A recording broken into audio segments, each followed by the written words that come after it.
Supreme court ने article 62(1) की तशरीह का फैसला सुनाते हुए ताहयात नाअहली ख़त्म कर दी, जिसके साथ ही साबिक़ वज़ीर-ए-आज़म नवाज शरीफ और जहांगीर तरीन की ताहयात नाअहली भी ख़त्म हो गई।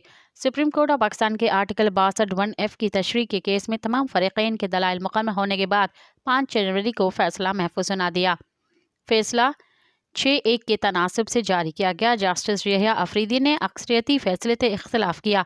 सुप्रीम कोर्ट ने ताहयात नाअहली का लदम करार देते हुए कहा कि सियासतदानों की नाअहली ताहयात नहीं होगी। अदालत की मुआवनत करने वाले तमाम वकला का शुक्रगुजार हूँ।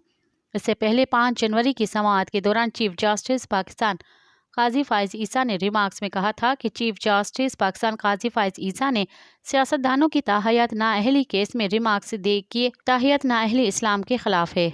मज़ीद ख़बरनि ऐं तफ़सीलात लाइ विज़िट कयो असांजी वेबसाइट www.awamiNewsHD.com ऐं ॾिसंदा रहो अवामी न्यूज़ HD।